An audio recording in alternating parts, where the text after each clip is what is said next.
Meanwhile, back to Unique's earlier work. Marvin goes down to Richard and Sonny's spot the next day after they got hit, down to the Golden Pavilion to pick up his number 37. Sees yellow tape every goddamn where. Pieces up out of there, heads over to Rock's. Lets Rock know what's what. And they decide to post up at all the other restaurants, because they don't know who did it. Ain't trying to take another loss. Rock says she gonna reach out to Uncle Irwin, the old cat they initially met, who said they could run that work out of his restaurants. Gonna go holler at Uncle Irwin, check his temperature, see how he feeling about things. Marvin tells her he think it's the cat he caught stealing, And as he leaves out to go check on young Scrappy, Rock tells him the Fed's been watching Stefano's shop, Said Andre told her they seen him leaving up out that piece a couple days ago. He denies it was him. Lied right to her face. Hit her with that shaggy. It wasn't me. Caught me banging on the sofa. It wasn't me. She even had me on camera. She like, fool. You know they know what you look like, right? I mean, you was on their radar. Like you was the main suspect, remember? That's why the we been going to Andre ass in the first damn place. You. She tell him, go on then, handle your BI with the nephew. And he peace on up out of there. Rock put that little conversation in her mental Rolodex. Then she peace up out of there. Goes and gets her chat on with Uncle Irwin. She go and chat with him. He tell her that Richard and Sonny were his people, his family. Says he might have been knocked off before, robbed and all of that. But nobody ever died. And that's an understandable statement.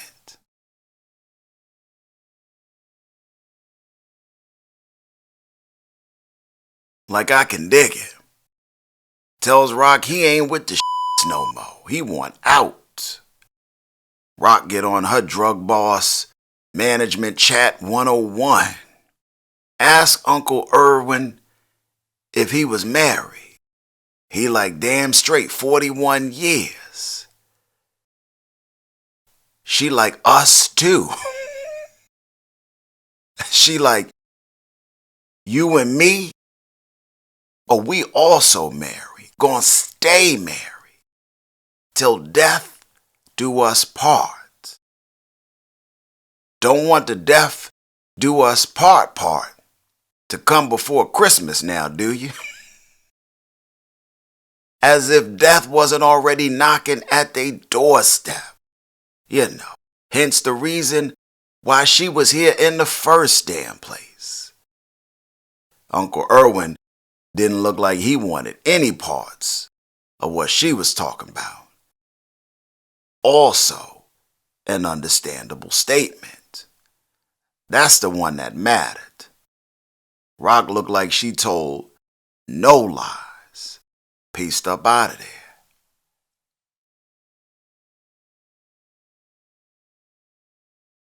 Gets back to the crib. Calls up Andre trying to get some insight on the restaurant hit, He don't pick up. Because he's sleeping with the fishes. If Rock want to talk to his ass, she gonna have to get Jesus on the main line. Because according to her, Andre just MIA for whatever reasons she don't know. And apparently so is Kanan. Because she get a letter from school saying Kanan ain't been to school much. Said this little mofo might as well be on a milk carton for all they concerned. Like where his little ass at? At some point, Rock makes her way over to talk to Kanan in person about the situation. But Kanan wasn't there. But snippy-ass Crystal was. Little smart-ass whippersnapper was quite dismissive to Rock. Rock like, tell Kanan I came by. Crystal like, you asking me or you telling me?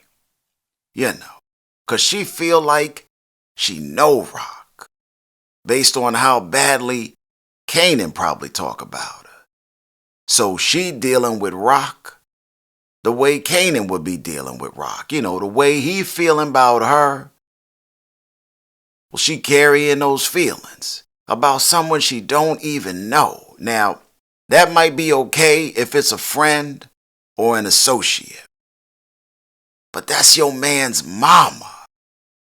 Rock was unfazed though. You know, actually seemed a little cool with the fact that Kanan had a feisty little boo thing there, you know. Might have reminded her of a young Rock. Their convo was quick. She pieced the hell up out of there.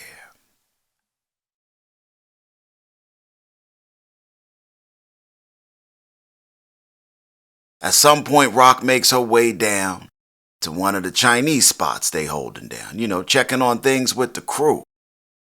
This mofo Quan roll up, pissed about the recent hit on the Chinese restaurants and his people.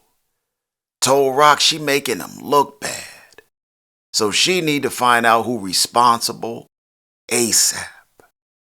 He like, I'm out here looking weak in these streets. He like, I'm always out here waiting on you to make moves that you need to make. Told her she was replaceable, the opposite of Beyonce, according to his ass. But in Tom Petty won't back down fashion, from no one, supplier or no supplier, Jesus or Beelzebub, tells him he must not know about her. You know, she like, you say that shit like I'm supposed to agree. Now, it wasn't the most powerful, you know, it wasn't the hardest comeback, you know. 'Cause Rock ain't stupid. You know, shit, mama still got drugs to sell. But it wasn't nothing either, you know. It wasn't that be quiet and be subservient type shit. He give her the look over, you know, the old stare down, like he pieced the fuck up out of there.